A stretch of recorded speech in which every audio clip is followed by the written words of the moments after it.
तो दोस्तों, क्योंकि सांस भी कभी बहू थी सीरियल के आज के एपिसोड की शुरुआत होती है वैष्णवी से, जो पार्थ से बेहद दुखी होकर कहती है कि उसने कभी सोचा भी नहीं था कि पार्थ उसके साथ इस तरह का व्यवहार करेगा। लेकिन वैष्णवी की बात सुनकर पार्थ का रवैया बिल्कुल नहीं बदलता। उल्टा वो ताना मारते हुए कहता है कि जिस तरह वैष्णवी ने कभी नहीं सोचा था कि वो इस घर की बहू बनेगी और उसकी पत्नी बनेगी, उसी तरह जिंदगी में कई चीजें हो जाती हैं। इसके बाद पार्थ सीधे वैष्णवी की हैसियत पर बात ले आता है। उसका कहना होता है कि कुछ लोग अपनी पहुंच से बड़े सपने देख लेते हैं और फिर जब उन्हें हकीकत का सामना करना पड़ता है तो वो दर्द भी उतना ही बड़ा होता है। फिर वो उसके शहर का नाम लेकर मजाक उड़ाने लगता है। बातों बातों में वो ये जताने लगता है कि एक छोटे शहर की लड़की ने बड़े सपने देख लिए और सीधे इतने बड़े घर तक पहुंच गई। इसके बाद पार्थ उसके कपड़ों और रहन सहन तक पर टिप्पणी करता है। वो बार बार यही एहसास दिलाने की कोशिश करता है कि वैष्णवी को कभी अपनी असली जगह नहीं भूलनी चाहिए। मामला तब और ज्यादा गंभीर होता है जब पार्थ कहता है कि वो तो वैष्णवी जैसी लड़की को अपनी असिस्टेंट तक न रखे। फिर वो ये भी कहता है कि इस शादी को लेकर वो कभी खुश नहीं था और ये सब सिर्फ परिवार की वजह से हुआ। इसके बाद पार्थ साफ कर देता है कि उसके मन में वैष्णवी के लिए कोई पसंद या प्यार जैसी भावना थी ही नहीं। ये सुनकर वैष्णवी पूरी तरह हैरान रह जाती है, लेकिन पार्थ फिर भी नहीं रुकता। वो उसके रूप रंग पर भी टिप्पणी करता है और कहता है कि वैष्णवी को अपनी जगह समझनी चाहिए। एकदम बहनजी टाइप है वो। उसके मुताबिक उनकी सिर्फ शादी हुई है, लेकिन इसका मतलब ये नहीं कि वो उसकी लाइफ में कोई खास महत्व रखती है। फिर वो साफ शब्दों में कहता है कि आज के बाद वैष्णवी उससे कोई सवाल नहीं करेगी और किसी जवाब की उम्मीद भी नहीं रखेगी। तो वैष्णवी ये सब सुनकर रोने लग जाती है और कुछ कहने की कोशिश करती है, लेकिन पार्थ उसकी हालत का भी मजाक उड़ाने लगता है। वो पूछता है कि क्या उसे बुरा लग रहा है, क्या उसे रोना आ रहा है। इसके बाद वो उसको चुनौती देता है कि अगर इतनी परेशानी है तो जाकर पूरे परिवार को सब कुछ सच बता दे। इतना बोलकर वो वैष्णवी को धक्का देता है। इसके बाद पार्थ कहता है, लेकिन तू क्या बोलेगी सबको। फिर वो कहता है कि सगाई मुझसे की और फिर रियांश को पकड़ लिया और फिर शादी मुझसे कर ली। इसके बाद पार्थ ताना मारते हुए कहता है कि अरे सिक्का भी आसमान से उछालो ना तो जमीन पर एक तरफ गिरता है। फिर वो कहता है कि कभी हेड्स कभी टेल, कभी मैं तो कभी रियांश, कभी इधर तो कभी उधर। इसके बाद पार्थ कहता है कि फाइनली फिर सबको लगा कि टॉस मैं जीत गया, शादी मुझसे हो गई। तो अब तू जाकर बोलेगी कि तुझे अब मुझसे शादी तोड़नी है। कौन यकीन करेगा? तेरे वो अंजार वाले रिश्तेदार क्या सोचेंगे? जब सगाई टूटी थी तब क्या हाल हुआ था याद कर, अखबार में छपा था ना। तो अब जाकर जब तू बताएगी कि शादी टूट रही है तो उनकी कोई इज्जत ही नहीं बचेगी। इसके बाद पार्थ वैष्णवी का मुंह पकड़ लेता है, कहता है जाकर कह दे कि मैं प्रॉपर्टी बेच रहा हूँ, दारू पीकर टॉर्चर करता हूँ, तुझे मारता भी हूँ। इतना बोलकर वो वैष्णवी को दोबारा धक्का देता है और वो बिस्तर पर जाकर गिर जाती है। इसके बाद पार्थ बिस्तर पर पड़ी रजाई अपनी तरफ खींच लेता है। रजाई खींचने की वजह से वैष्णवी का संतुलन बिगड़ जाता है और वो नीचे धड़ाम से गिर जाती है। लेकिन पार्थ को इससे कोई फर्क नहीं पड़ता। वो आराम से बिस्तर पर जाकर लेट जाता है और सोने की कोशिश करने लगता है। वहीं दूसरी तरफ वैष्णवी पूरी तरह टूट चुकी होती है। वो नीचे बैठ जाती है, अपना सिर पकड़कर रोने लग जाती है। उसकी आंखों से लगातार आंसू बह रहे होते हैं। पूरी रात का दर्द और पार्थ की बातें उसके मन में घूम रही होती है। तभी पार्थ दोबारा उठता है और गुस्से में कहता है, आवाज बंद कर रोने की। ये सुनते ही वैष्णवी डर जाती है। वो तुरंत अपना मुंह हाथों से ढक लेती है ताकि उसके रोने की आवाज बाहर न जाए, लेकिन उसकी सिसकियां फिर भी रुक नहीं पाती। उसी समय बाहर से तुलसी गुजर रही होती है। तुलसी को कमरे के अंदर से कुछ आवाजें सुनाई देती है तो वो रुक जाती है। फिर वो उनके कमरे के बाहर आकर खड़ी हो जाती है। उसको ऐसा महसूस होता है जैसे अंदर कुछ ठीक नहीं है। शायद उसे वैष्णवी के रोने की आवाज सुनाई भी दे जाती है, लेकिन आवाज साफ नहीं आ रही होती। तब तुलसी मनी मन सोचती है, पार्थ चिल्ला रहा है क्या और वैष्णवी रो रही है क्या? कुछ समझ में नहीं आ रहा है। फिर वो खुद से कहती है, शायद मेरा भ्रम होगा। अगली सुबह तुलसी किचन में आती है। वहां वैष्णवी पहले से मौजूद होती है। तुलसी उसको देखकर पूछती है, कैसा लग रहा है ससुराल? इस पर वैष्णवी कहती है, अच्छा लग रहा है काकी। लेकिन तुलसी को उसके चेहरे पर कुछ अजीब सा महसूस होता है, इसलिए वो दोबारा पूछती है, सब ठीक तो है ना वैष्णवी? तो वैष्णवी तुरंत बोलती है, सब ठीक है काकी। इसके बाद तुलसी चीला बनाने के लिए वैष्णवी के पास आती है। वैष्णवी भी काम में लगी हुई होती है, लेकिन तभी तुलसी की नजर वैष्णवी के गाल पर पड़ती है। वहां लाल निशान दिखाई दे रहे होते हैं। ऐसा लगता है जैसे किसी ने उसका गाल जोर से पकड़ा हो या फिर थप्पड़ मारा हो। तुलसी ये देखकर चौंक जाती है। उधर वैष्णवी भी समझ जाती है कि तुलसी की नजर उसके गाल पर पड़ चुकी है, इसलिए वो तुरंत बात को पलटने की कोशिश करती है। वो तुलसी को कहती है, आपके लिए मैंने चाय बना लिया है काकी। फिर वो कहती है कि वो बाकी लोगों को चाय देकर आती है। इतना बोलकर वो वहां से चली जाती है। लेकिन अब तुलसी के मन में शक पैदा हो चुका होता है। उसको लगने लगता है कि वैष्णवी उससे कुछ छिपा रही है। अगले सीन में तुलसी अपने पैर का चेकअप करवाने के लिए डॉक्टर को बुलाती है घर। तभी वहां से गुजर रही वैष्णवी पर उसकी नजर पड़ती है। तुलसी उसको रोककर डॉक्टर के लिए चाय बनवाने को कहती है, लेकिन जैसे ही वैष्णवी मुड़ती है तुलसी की नजर फिर उसके चेहरे पर बने निशानों पर चली जाती है। पिछली रात से ही उसके मन में शक था, इसलिए वो इस बार बात को यूं ही नहीं छोड़ती। वो पूछती है, तेरे गाल पर ये निशान कैसा? तो वैष्णवी तुरंत कहती है कि उसने नया मेकअप इस्तेमाल किया था और उसी की वजह से चेहरे पर रिएक्शन हो गया है। वो बार बार यही बात दोहराती है और वहां से निकलने की कोशिश करती है, मगर तुलसी मानने को तैयार नहीं होती। वो डॉक्टर से कहती है कि एक बार ठीक से वो देखकर बताएं कि मामला क्या है। तो डॉक्टर निशानों को ध्यान से देखने के बाद बताती है कि यह किसी मेकअप या स्किन एलर्जी जैसा नहीं लग रहा है। उनके मुताबिक ऐसा प्रतीत हो रहा है जैसे किसी ने वैष्णवी का चेहरा बहुत जोर से पकड़ा हो। निशान भी उसी तरह के दिखाई दे रहे हैं। यहां तक कि डॉक्टर को शक होता है कि शायद उसके साथ मारपीट भी हुई है। ये सुनकर तुलसी हैरान हो जाती है। उसको यकीन नहीं होता कि उसके घर में ऐसा कुछ हो सकता है। वो कहती है कि अगर वैष्णवी के साथ सच में कुछ गलत हुआ होता तो वो उससे जरूर कहती। लेकिन डॉक्टर समझाती है कि नई शादी के बाद कई लड़कियां ऐसी बातें छिपा लेती है। नया माहौल और नए रिश्तों का डर उन्हें खुलकर बोलने नहीं देता। कई बार वे तकलीफ सह लेती हैं लेकिन किसी को कुछ नहीं बताती। तुलसी फिर भी यही बोलती है कि वो वैष्णवी को लंबे समय से जानती है और उनके घर में तो बहुओं से ऊंची आवाज में बात करना भी पसंद नहीं किया जाता। हाथ उठाने की बात तो बहुत दूर की बात है।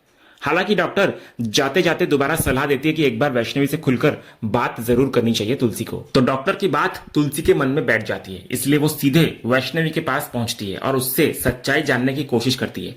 शुरुआत में वैष्णवी फिर वही कहती है कि कुछ नहीं हुआ, लेकिन तुलसी इस बार पीछे हटने को तैयार नहीं होती। वो उसको याद दिलाती है कि वैष्णवी ने उसको हमेशा मां जैसा सम्मान दिया है और वो साफ समझ सकती है कि वो कुछ छिपा रही है। फिर तुलसी सीधे पूछ बैठती है कि क्या पार्थ ने कुछ कहा है, क्या दोनों के बीच झगड़ा हुआ है या कोई ऐसी बात है जो उसे नहीं बताई जा रही। तो आखिरकार वैष्णवी सच बता देती है। वो तुलसी को बताती है कि अंजार वाली पुश्तैनी हवेली को पार्थ बेचने की कोशिश कर रहा है। वो ये भी कहती है कि पिछली रात पार्थ उसी डील के सिलसिले में बाहर गया था और इसी बात को लेकर दोनों के बीच में बहस हुई थी। ये सुनते ही तुलसी के होश उड़ जाते हैं। उसको समझ नहीं आता कि पार्थ परिवार की विरासत के साथ ऐसा कैसे कर सकता है। लेकिन यहां कहानी में एक बड़ा ट्विस्ट आता है, क्योंकि ये सारी बातचीत रियांश सुन चुका होता है। जैसे ही उसको पता चलता है कि प्रॉपर्टी वाली बात तुलसी तक पहुंच गई है, वो तुरंत पार्थ के पास जाता है। वहां वो पार्थ से कहता है कि उसकी आदत किसी को धोखा देने की नहीं है। वो मानता है कि उसने वीरानी परिवार के सामने कई बातें छिपाई है, लेकिन पार्थ के साथ उसने कभी झूठ नहीं बोला। रियांश साफ कहता है कि जब वो किसी के साथ हाथ मिलाता है तो फिर उसको धोखा नहीं देता। वो कहता है, और हाँ, वीरानी परिवार के साथ वो खेल खेल रहा है, क्योंकि उसके मुताबिक इन लोगों ने पहले उसके और उसके परिवार के साथ गलत किया था, लेकिन पार्थ के साथ उसका रिश्ता अलग है। यह सुनकर पार्थ तुरंत समझ जाता है कि मामला वैष्णवी तक पहुंच चुका है। उसको अंदाजा हो जाता है कि शायद वैष्णवी ने तुलसी बा को बता दिया है कि वो हवेली बेचने की तैयारी कर रहा है। इसके बाद रियांश उसको चेतावनी देता है कि अब ज्यादा सावधानी बरतनी होगी। वो साफ बोलता है कि परिवार में तुलसी लगातार नजर रखे हुए है और अगर जरा सी भी गलती हुई तो उनका पूरा प्लान सामने आ सकता है। साथ ही वो पार्थ को याद दिलाता है कि किसी भी हालत में ये बात बाहर नहीं आनी चाहिए कि वे दोनों मिलकर काम कर रहे हैं। हालांकि पार्थ बिल्कुल भी घबराया हुआ नहीं दिखता। वो पूरे कॉन्फिडेंस के साथ रियांश को भरोसा दिलाता है कि उसने पहले से ही सब कुछ प्लान कर रखा है और किसी को भी उन दोनों पर शक नहीं होने देगा। इसके बाद पार्थ अपनी सबसे बड़ी चाल चलता है। वो एक व्यक्ति को घर लेकर आता है और पूरे परिवार से उसका परिचय करवाता है। पार्थ कहता है कि वो Manikchand and sons construction company से जुड़ा हुआ है और पुरानी इमारतों के रेस्टोरेशन का काम करता है। वो तुलसी से कहता है कि उसका प्लान है कि कुछ और पैसे जोड़कर बड़ी बाकी पुरानी हवेली को रिनोवेट करवाया जाए। वो आगे कहता है कि अगर हवेली को अच्छे से तैयार कर लिया जाए तो भविष्य में वहां लड़कियों के लिए हॉस्टल भी शुरू किया जा सकता है।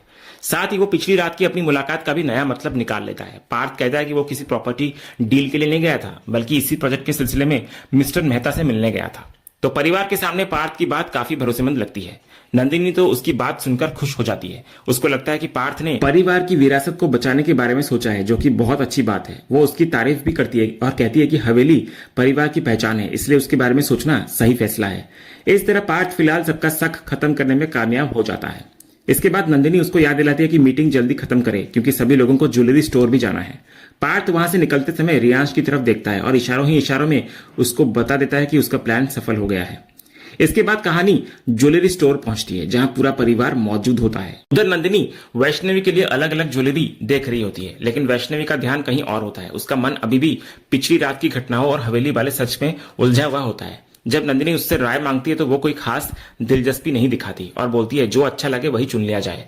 तब नंदिनी पार्थ को बुलाकर बोलती है कि वो जाकर वैष्णवी की हेल्प करे और उसकी पसंद जानने की कोशिश करे। तो पार्थ वहां उसके पास पहुंचता है, लेकिन उसका रवैया बिल्कुल नहीं बदलता। वो जल्दबाजी में खुद ही एक सेट चुन लेता है और कहता है कि यही सही है और यही लिया जाएगा। उसी दौरान उसके फोन पर कॉल आता है। कॉल देखते ही उसकी बेचैनी बढ़ जाती है, क्योंकि कॉल वही मिस्टर मेहता का होता है। तो इस पर फिर वैष्णवी पर पार्थ दबाव बनाने लगता है कि वही सेट वो चुने जो उसने चूज किया है। वो वैष्णवी का हाथ बहुत जोर से पकड़ लेता है। उसकी पकड़ इतनी मजबूत होती है कि वैष्णवी दर्द से असहज हो जाती है, लेकिन पार्थ को उसकी तकलीफ की कोई परवाह नहीं होती। वो लगातार उसी ज्वेलरी सेट को चुनने के लिए दबाव बनाता रहता है और सबसे अहम बात यह होती है कि दूर खड़ी तुलसी ये पूरा दृश्य अपनी आंखों से देख रही होती है। इसके बाद पार्थ वैष्णवी को जल्दी करने के लिए कहता है और वहां से निकलने की बात करता है। तो वैष्णवी हैरान होकर पूछती है कि आखिर उन्हें कहां जाना है, लेकिन पार्थ उस टाइम ज्यादा कुछ कहता नहीं, बस उसके साथ चलने के लिए कहता है। इसके बाद वो वही वाला ज्वेलरी सेट फाइनल कर लेता है जिसको उसने चुना था और नंदिनी के पास जाकर कहता है कि यही सेट ले लिया जाए।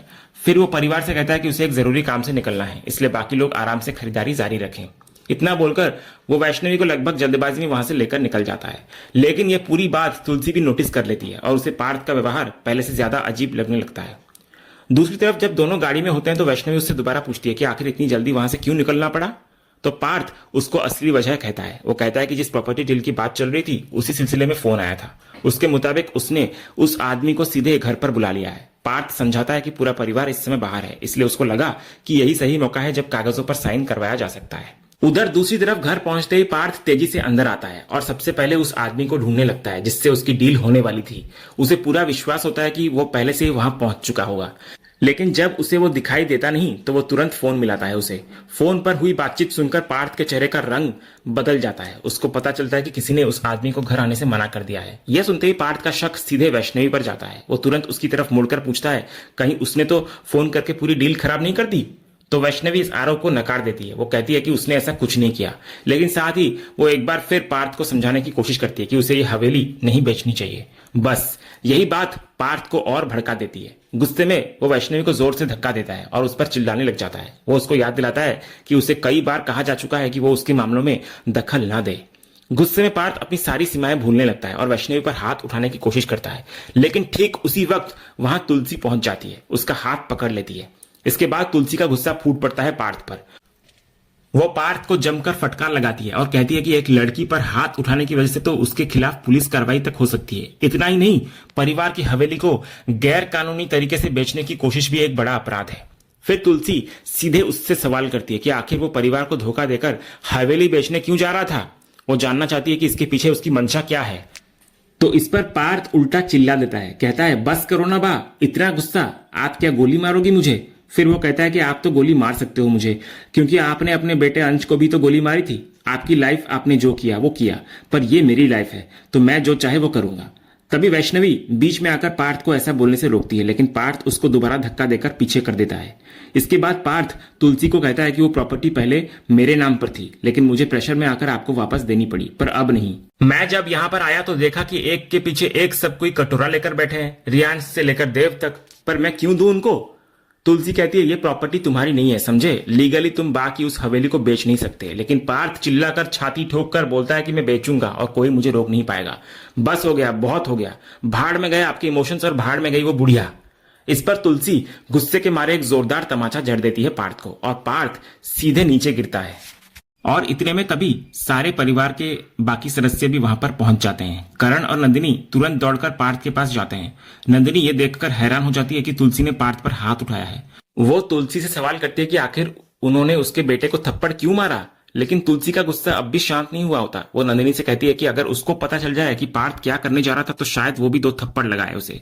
लेकिन नंदिनी हालांकि अपने बेटे का बचाव करती है। वो बोलती है कि वो पार्थ को अच्छी तरह जानती है और उसको विश्वास नहीं है कि पार्थ ऐसा कुछ कर सकता है जिसकी वजह से बात यहां तक पहुंचे। इसके बाद तुलसी करण की तरफ देखती है और उससे उम्मीद करती है कि वो कम से कम स्थिति को समझे और नंदिनी को समझाने की कोशिश करे, लेकिन करण भी बेहद परेशान दिखाई देता है। वो कहता है कि वो हमेशा से सभी को समझाने की कोशिश करता आया है, कभी नंदिनी को तो कभी पार्थ को, लेकिन अब तुलसी को इस बात को समझनी चाहिए। इस बार उसको सबसे ज्यादा दुख इस बात का होता है कि यह सब तुलसी के हाथों हुआ है। करण भावुक होकर बोलता है कि बचपन से उन्होंने यही सीखा है कि बच्चों पर हाथ नहीं उठाना चाहिए, यहां तक कि तुलसी खुद हमेशा उन्हें रोकती रही है, लेकिन आज वही तुलसी अपने ही पोते को थप्पड़ मार चुकी है। करण यह भी याद दिलाता है कि पार्थ अब छोटा बच्चा नहीं रहा, उसकी शादी हो चुकी है और वो अपनी जिंदगी का फैसला खुद लेने की उम्र में पहुंच चुका है। लेकिन इससे पहले कि बात आगे बढ़े, नंदिनी फिर तुलसी पर सवाल उठाने लग जाती है। नंदिनी बोलती है कि उसको समझ नहीं आ रहा कि आखिर तुलसी की समस्या क्या है। उसके मुताबिक तुलसी का व्यवहार ऐसा लग रहा है जैसे पार्थ उनका पोता नहीं बल्कि दुश्मन हो। बस यही तुलसी का गुस्सा फूट पड़ता है। तुलसी जोर से कहती है कि बात सिर्फ थप्पड़ की नहीं है। वो सबको बताती है कि पार्थ वैष्णवी पर हाथ उठाने जा रहा था और इतना ही नहीं, वो शराब पीकर भी घर आया था। ये सुनकर करण हैरान हो जाता है। उसको यकीन ही नहीं होता कि तुलसी जिस लड़के की बात कर रही है वो वही पार्थ है जिसे वो जानते हैं। लेकिन तुलसी तुरंत बोलती है कि यही सबसे बड़ी समस्या है। उनके सामने जो पार्थ खड़ा है वो अब वो पुराना पार्थ नहीं रहा जिसको सब जानते और समझते थे। इसके बाद तुलसी वैष्णवी को आगे लाती है और कहती है कि वो अपने चेहरे पर पड़े निशान सबको दिखाए। फिर वो करण और बाकी परिवार वालों को याद दिलाती है कि उसने डॉक्टर से वैष्णवी का चेकअप करवाया था और डॉक्टर ने साफ कहा था कि यह सामान्य निशान नहीं है। डॉक्टर के मुताबिक किसी ने उसका चेहरा बहुत जोर से पकड़ा था, तभी ऐसे निशान बने हैं। लेकिन नंदिनी फिर भी मानने को तैयार नहीं होती। वो कहती है कि पति पत्नी के बीच क्या होता है वो उसमें दखल नहीं देना चाहती। साथ ही वो ये भी कहती है कि अगर पार्थ सच में औरतों की इज्जत न करने वाला इंसान होता तो यहाँ सबके सामने थप्पड़ खाने के बाद चुपचाप खड़ा नहीं होता। ये सुनकर तुलसी तुरंत जवाब देती है कि पार्थ इसलिए चुप है क्योंकि उसे रंगे हाथों पकड़ा गया है। अगर वो समय पर नहीं पहुंचती तो शायद वैष्णवी पर हाथ उठा चुका होता वो। इसके बाद करण सीधे पार्थ की तरफ मुड़ता है और पूछता है क्या उसने सच में वैष्णवी पर हाथ उठाने की कोशिश की थी। लेकिन पार्थ यही अपना नया नाटक शुरू करता है। वो मासूम बनने की कोशिश करता है और कहता है कि वो ऐसा कैसे कर सकता है। वो खुद को पूरी तरह निर्दोष दिखाने की कोशिश करता है, मगर तुलसी तुरंत उसकी बात काट देती है। वो कहती है कि झूठ बोलने की भी एक हद होती है, कम से कम अपने माँ बाप से तो झूठ ना बोले। इसके बाद तुलसी की सबसे बड़ी निराशा बाहर आती है। वो कहती है कि जिस लड़के को वो हमेशा हीरा समझती थी, जिसकी अच्छाई पर उसे गर्व था, उसी की असलियत आज उसके सामने आई है। उसने कभी सपने में भी सोचा नहीं था कि पार्थ की सोच और उसका व्यवहार इतना गिर सकता है। लेकिन नंदिनी दोबारा अपने बेटे के बचाव में खड़ी हो जाती है। वो कहती है कि पार्थ उसका और करण का बेटा है। उन्होंने उसे बड़ा किया है, उसकी परवरिश की है और वे अपने बेटे को किसी और से ज्यादा जानते हैं। इसलिए वो ये मानने को तैयार नहीं कि पार्थ इतना गलत हो सकता है।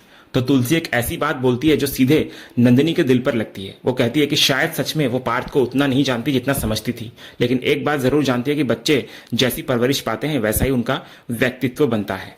फिर तुलसी बोलती है कि अक्सर माँ बाप अपने बच्चों से इतना प्यार करने लग जाते हैं कि उनकी गलतियां दिखाई देना बंद हो जाती है। धीरे धीरे बच्चा गलत रास्ते पर निकल जाता है, लेकिन प्यार में अंधे हुए माँ बाप को ना तो वो दिखाई देता है और ना ही समझ में आता है। यहाँ तक कि अगर कोई सामने खड़े होकर बार बार सच बताने की कोशिश करे तब भी वे सुनना नहीं चाहते।